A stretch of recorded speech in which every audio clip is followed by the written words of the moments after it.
So if you're wondering what this little blue dot is, this is part of the new VRChat camera.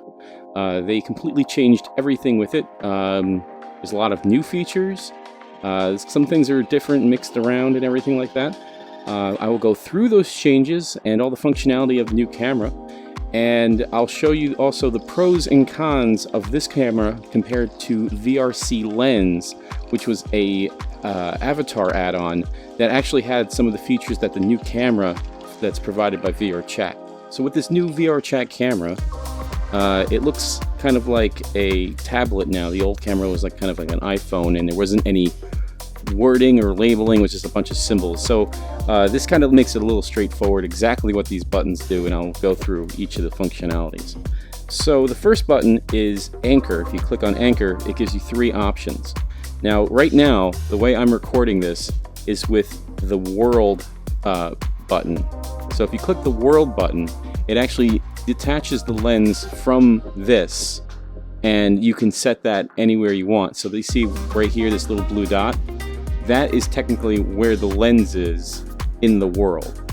So if you want to do it that way, you can set it up with that. Local, if I click local, it still looks the same, but it's like where you can walk away and the lens will now follow me. See, if I go this way, it's going with me. It's following. If I do world, it doesn't follow. So the next button is behavior. Now in here we have three settings called smooth, look at me, and auto level. Now one of the things I did see that was kind of a pain in VRChat was trying to get the camera level when you're taking a shot, and you had to kind of steady it out, and there was no way to do it. It was just, you had to eyeball it.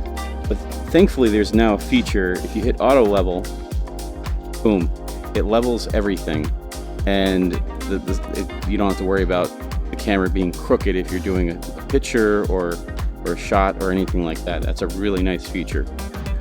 The other one is look at me.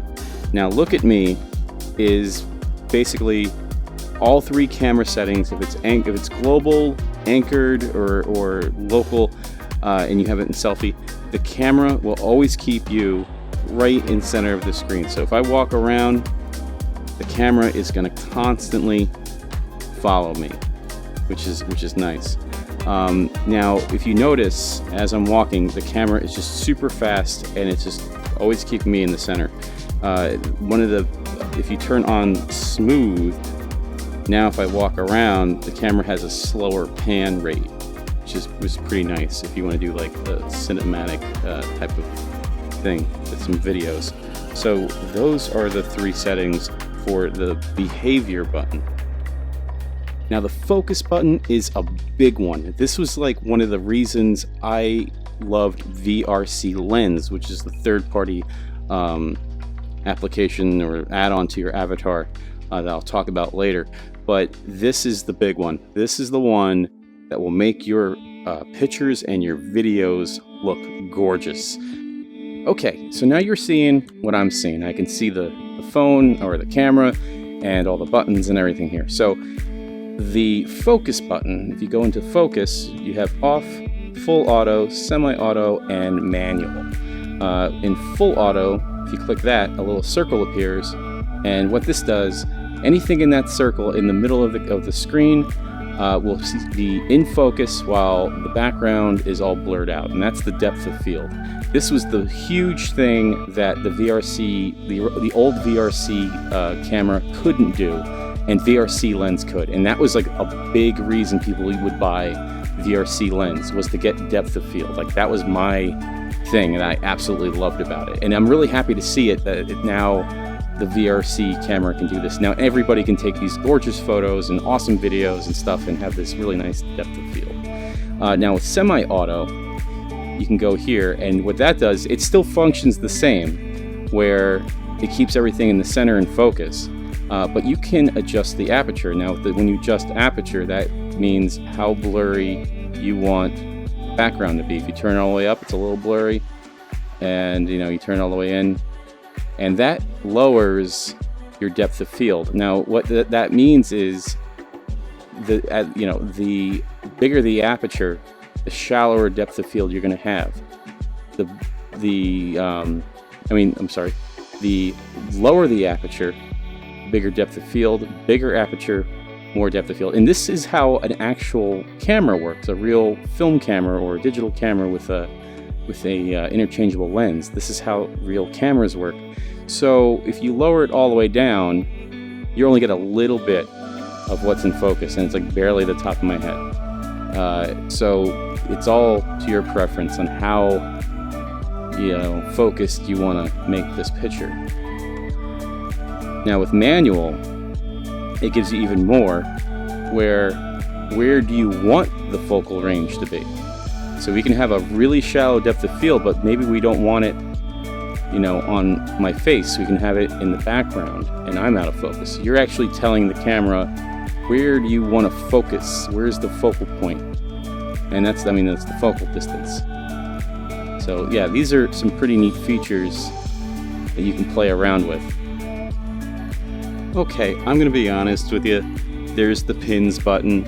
Just like my old video, didn't really use the pins feature.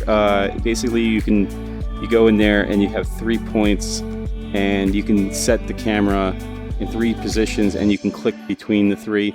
So if you want like multiple camera angles or something, and you want to make sure the camera is always in the same spot, that's the pin feature. But I rarely ever use it. The other one is the 5-second timer. That's the same as the old camera. You click it, it gives you 5 seconds to get ready in the pose, and you take a picture. One of the nice things about it though now, it gives you a countdown on the screen instead of having to listen for the beeps. You can actually see the countdown, which is a nice feature. Now the mask button is really interesting. With the old camera, there was a button for filters, and there was all like silly things like black and white and wiggly and all sorts of stuff like that. But one of the things in the filter button was a green screen, where basically it only shows your avatar and everything else is just totally greened out. And that was super, super useful. That was the only filter I really ever used, was the green screen filter. And it's now, they gave it its own button, and it's called the mask button. And if you click on that, it gives you UI, green screen, environment, remote player, and local player. So I can't really show, if I click it on, it's just going to go green because of the way I have it set up.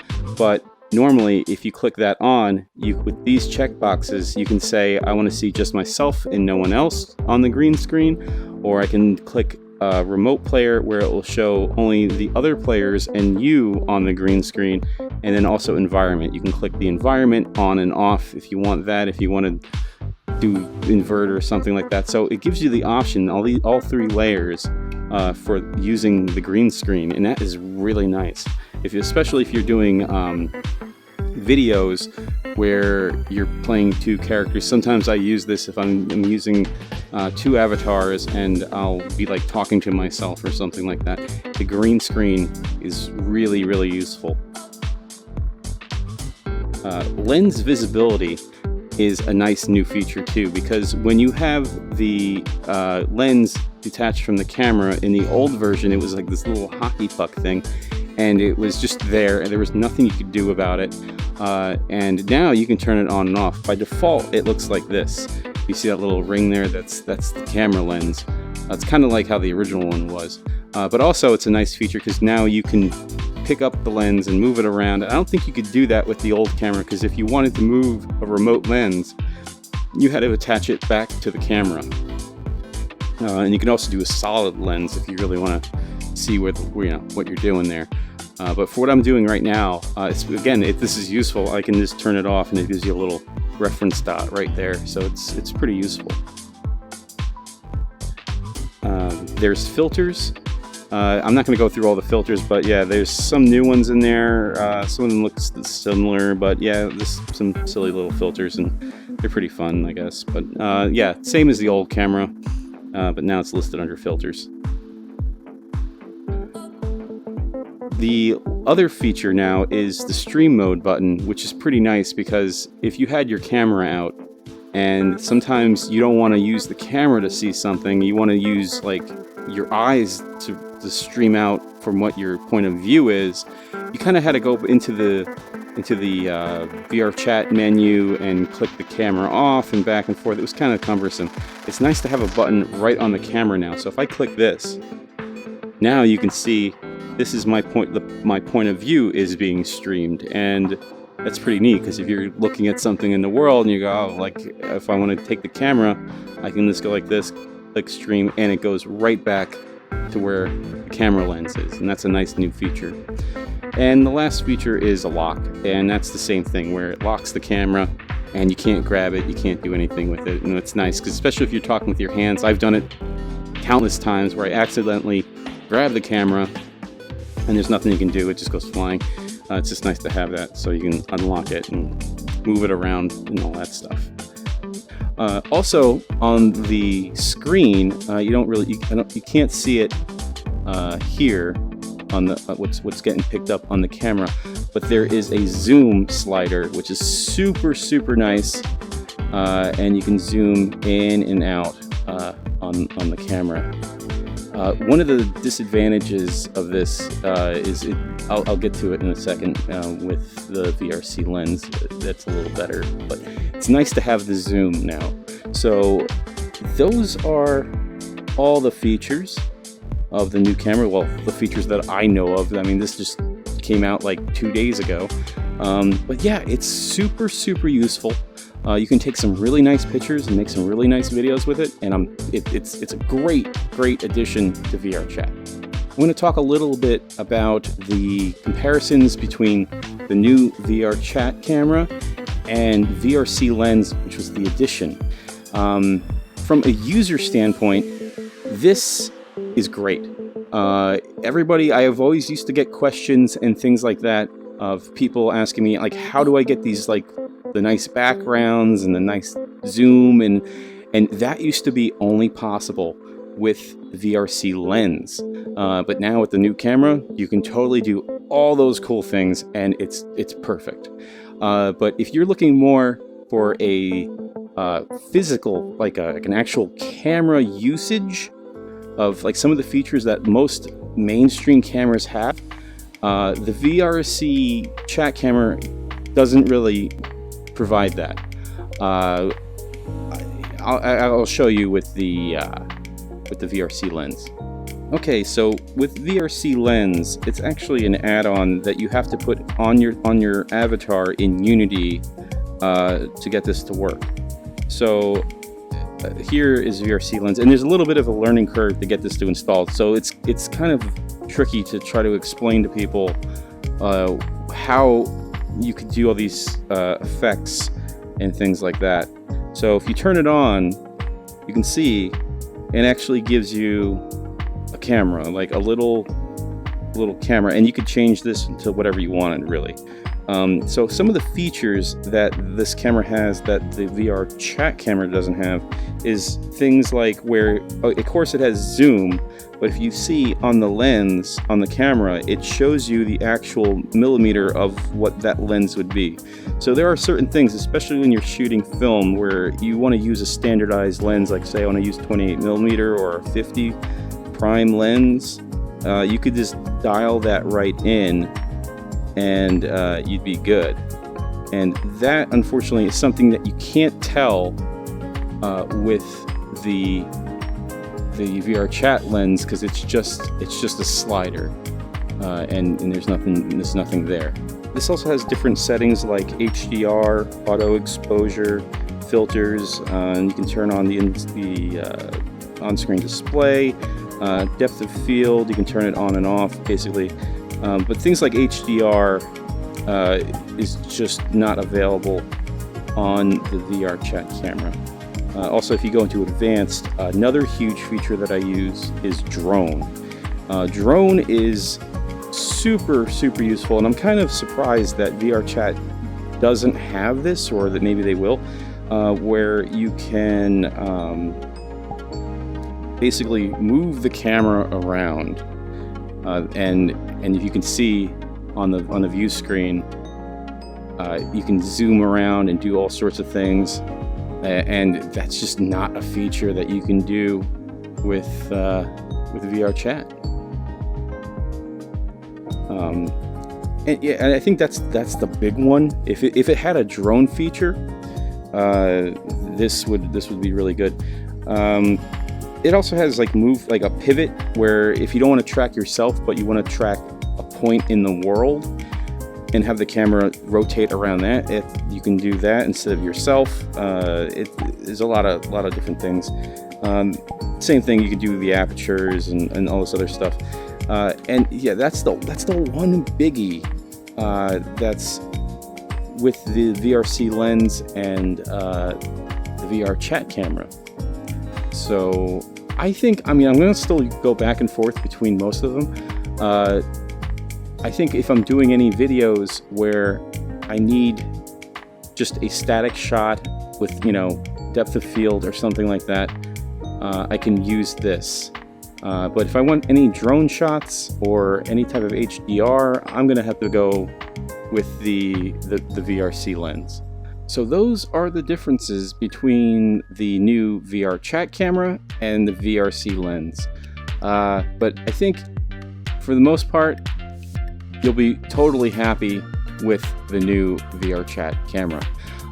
Also, I'm going to mention, if you want to record video, it's still the same method, or at least for me, to record video. VRChat does not record video. It will output video to a window on your desktop, and then from there, you have to use some type of capture software to record the video from your desktop or from that particular window from VRChat.